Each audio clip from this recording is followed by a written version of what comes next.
My fiancé announced, "I listed your car on Facebook Marketplace for $5,000. Someone's picking it up in an hour. We need the money for my bachelorette party." I said, "Fast sale."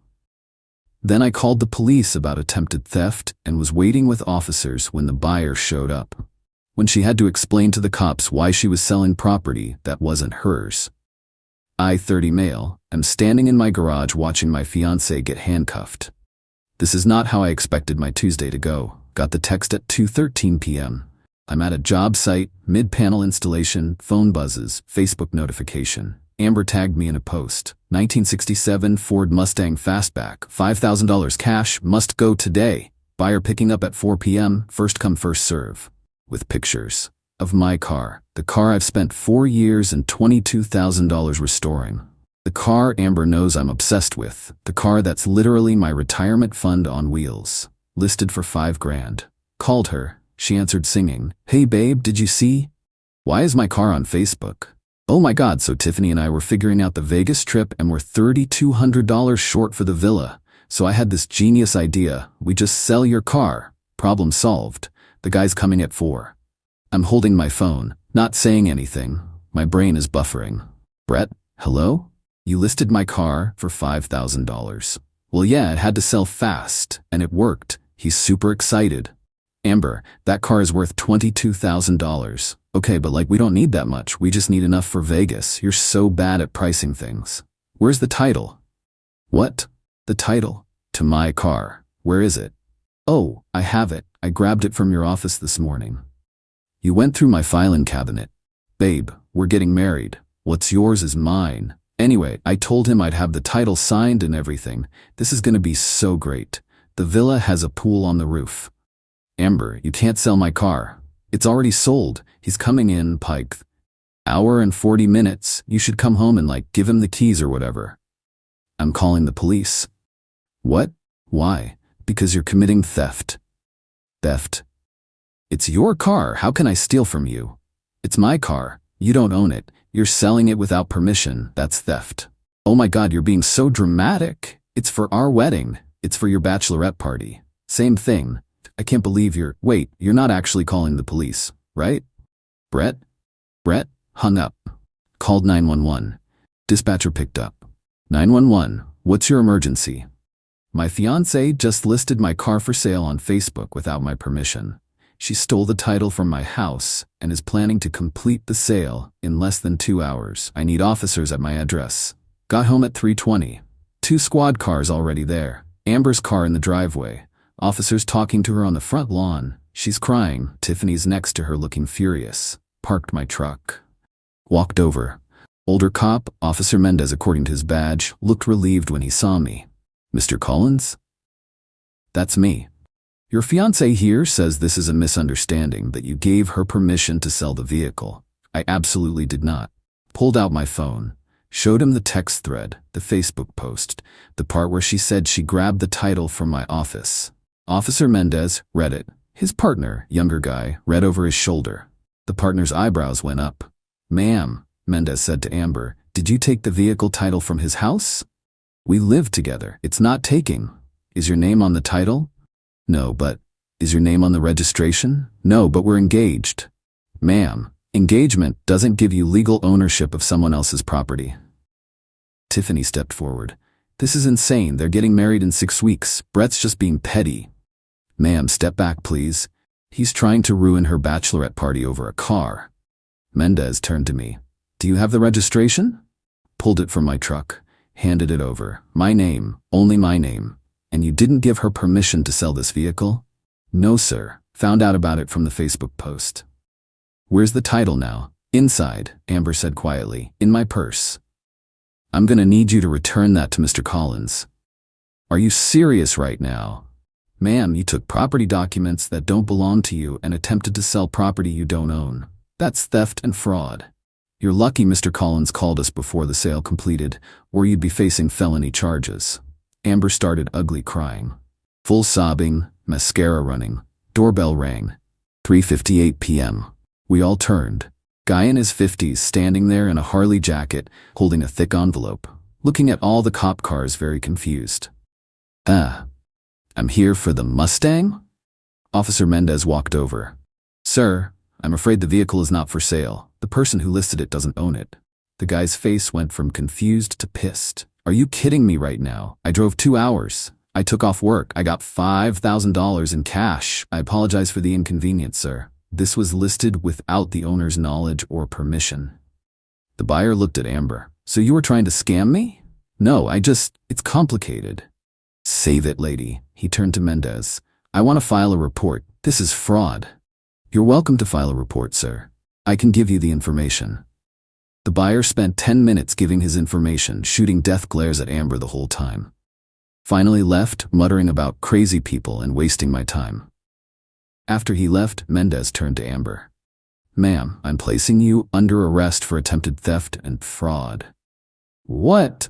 You have the right to remain silent. Brett, stop this. Anything you say can and will be used. I'm your fiancé.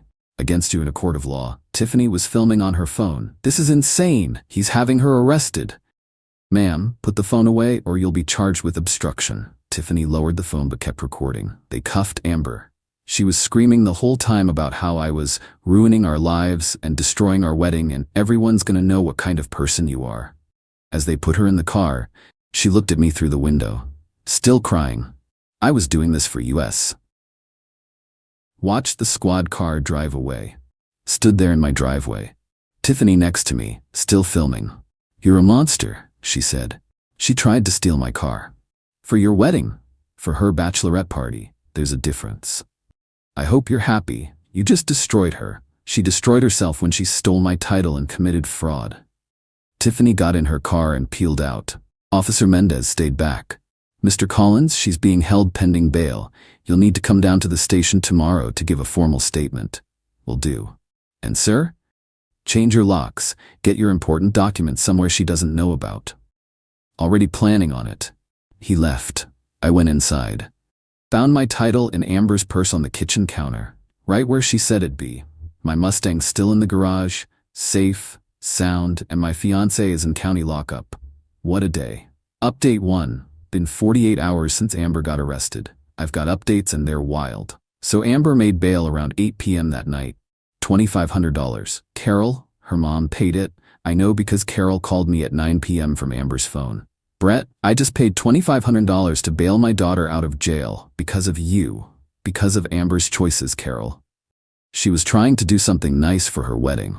She stole my car title and tried to sell my car for a quarter of its value.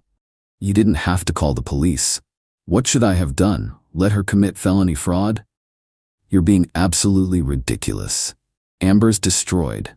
She's humiliated. Everyone knows she was arrested. Maybe she shouldn't have committed a crime on Facebook. Carol hung up. Next morning, got a call from the police station. Detective Garcia wanted me to come in for a statement. Got there at 10 a.m., gave my full statement.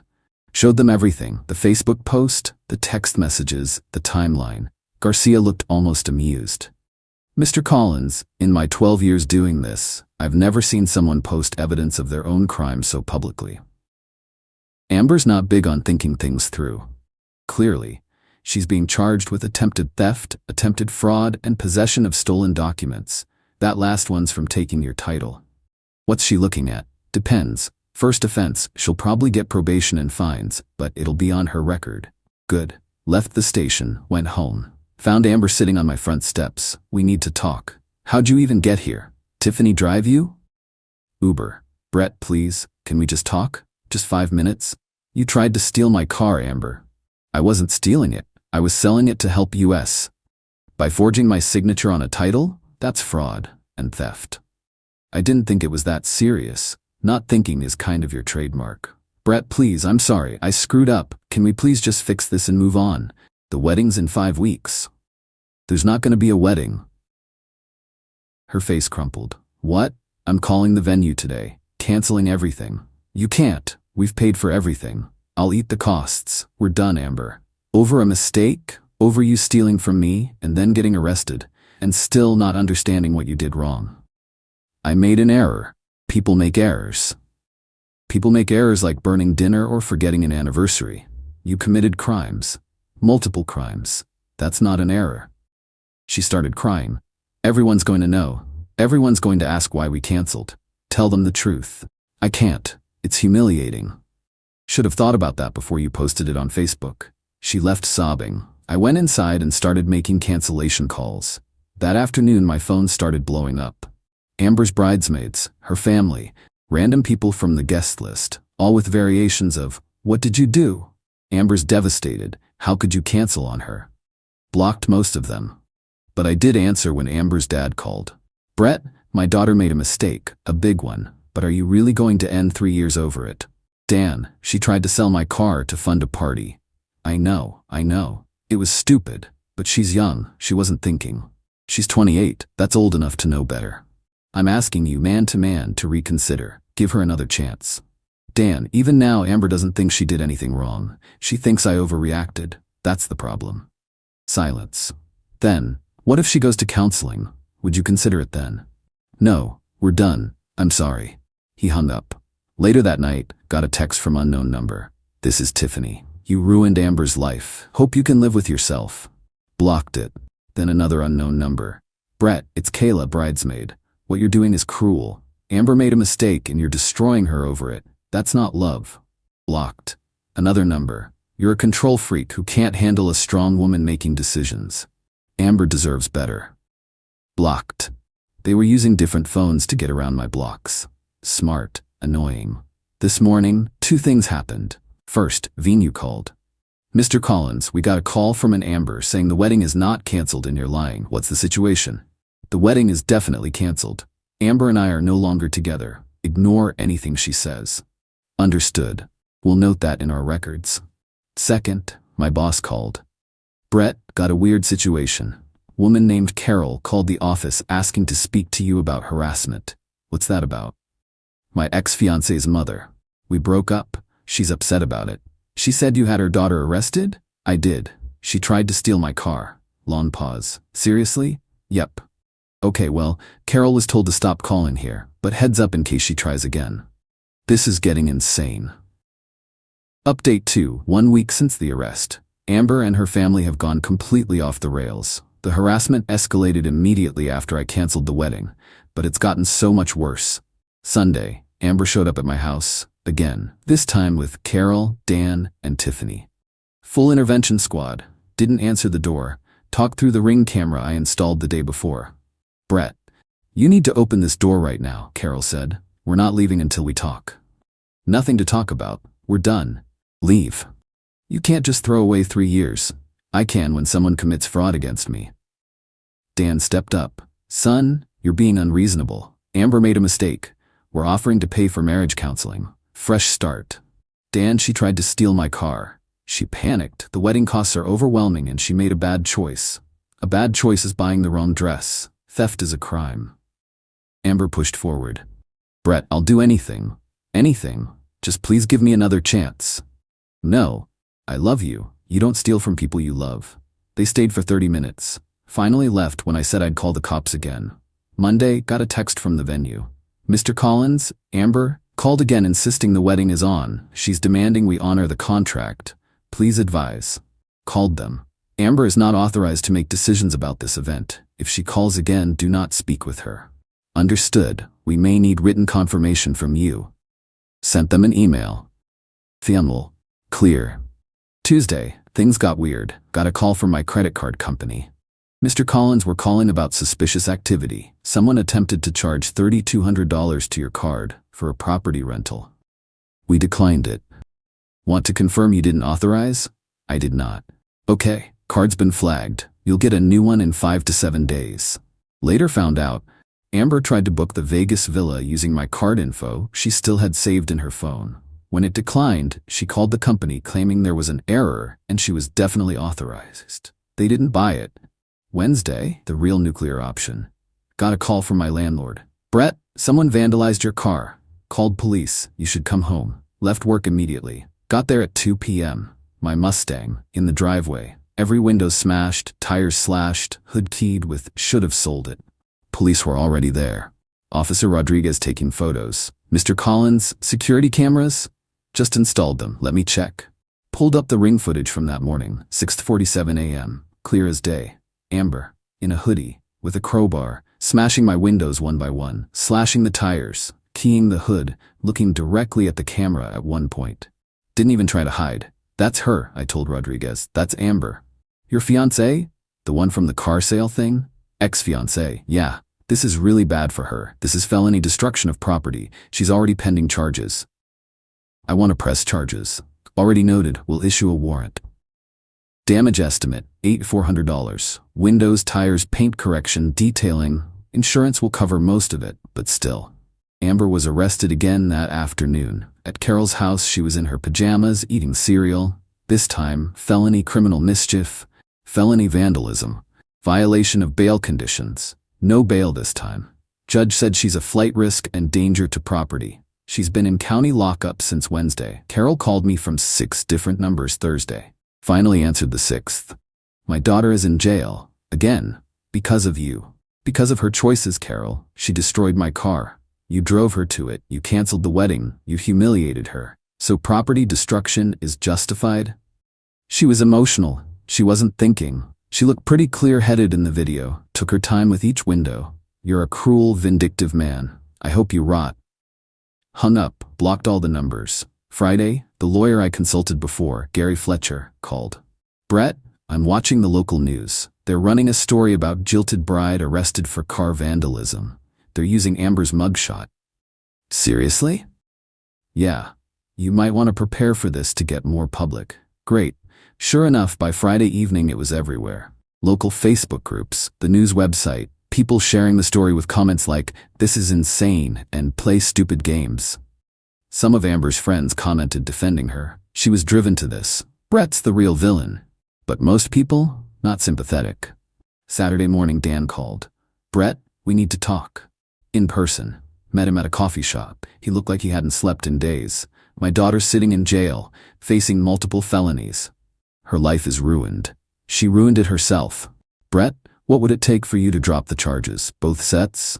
I'm not dropping anything. Money? We can pay for the damage. And something extra, $20,000. You drop everything. She gets counseling, moves away, you never see her again. Dan, she committed crimes, multiple crimes, on camera. I'm not letting her buy her way out. My wife wants to sell our house to pay for lawyers. This is destroying our family. That's Amber's fault, not mine. He just stared at me. Then got up and left. This morning got a letter from Amber, sent from county jail. Brett, I know I messed up. I know I went too far, but I was just so hurt and angry and I wasn't thinking. You were my whole world, and when you took that away I didn't know what to do. I love you. I'll always love you. I'm sorry. Please drop the charges. Please. I'm begging you. I can't survive in here. Not one word about what she actually did wrong. Just how she felt. How she was hurt. Toss the letter. Her court date for the original charges is in 2 weeks. The vandalism charges will be added. She's looking at real time now. Gary says with both cases combined, probably 18 to 24 months if convicted. Everyone's mad at me, like I'm the one who tried to steal a car and then destroyed it when that didn't work. But honestly, I sleep fine. She made her choices. These are her consequences. My Mustang's at the shop. They say it'll be 3 weeks to fix everything. Insurance is handling it, and Amber's in jail, where she belongs. Final update. 6 weeks since the original car sale attempt. 4 weeks since Amber smashed my Mustang. Time to close this out.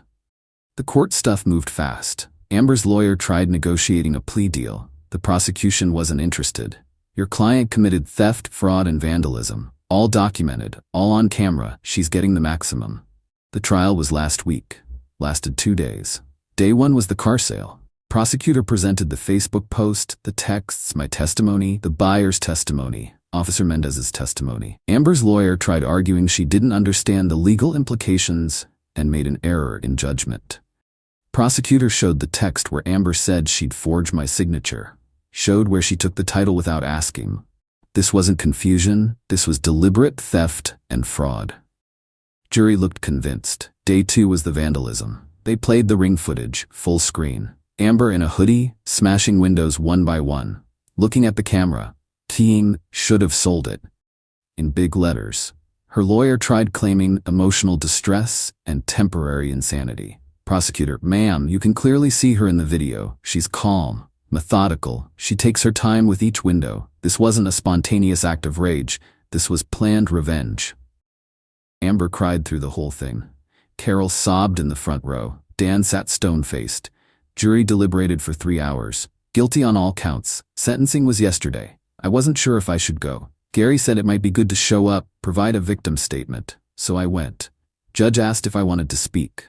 Your Honor, Amber destroyed my car, not just property. She destroyed years of work and money I put into restoration. She did it purely out of spite. She's shown zero remorse. Everything has been about how she feels, how she was wronged. She hasn't once acknowledged what she actually did. I asked the court to give her the maximum sentence.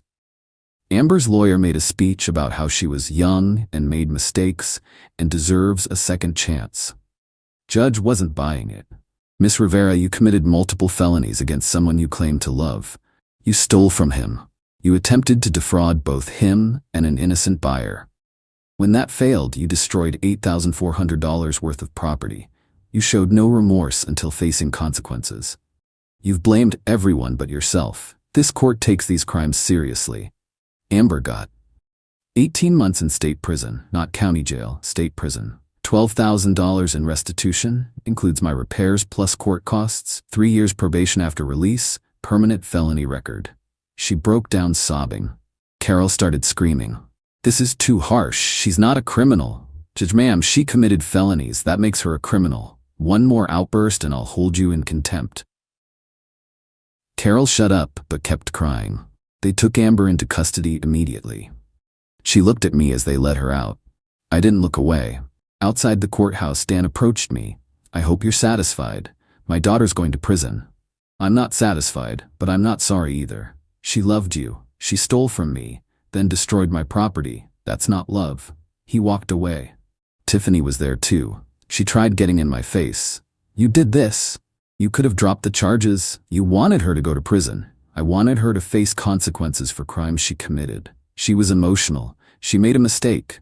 Mistakes are accidental. She intentionally committed crimes. Twice. You're going to hell for this. I'll save you a seat. Security had to escort her away. The aftermath? Amber's in prison. Will be for the next 18 months minimum. Carol and Dan's marriage is apparently falling apart. Carol blames Dan for not doing enough. Dan blames Carol for raising Amber to be entitled. Tiffany's been posting about me on social media. Justice system failing women type stuff. Her followers are split, half agree, half call her out. The venue refunded half my deposit after I explained the situation. Said they'd never seen anything like this. My Mustang got fixed. Looks brand new. Better than before actually. Insurance covered everything. Work's been good. Boss heard about the trial. Said I handled it like a pro. Dating? Not yet. But I'm not closed off to it, just being cautious. I've gotten messages from people I don't even know. Some supportive, some calling me heartless for sending a woman to prison over a car. Here's my response. It was never about the car. It was about someone I trusted stealing from me, then destroying my property when she didn't get her way, then showing zero remorse except feeling sorry for herself. Would I do it all again? Absolutely. Some people think love means letting someone hurt you without consequences. That's not love. That's stupidity.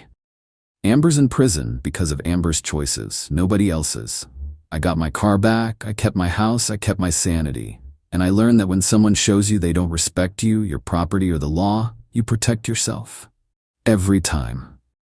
Thanks for following this mess. Hope someone learns from it. Respect people's property, respect the law. And if you break both, don't be shocked when you end up in handcuffs. Peace out.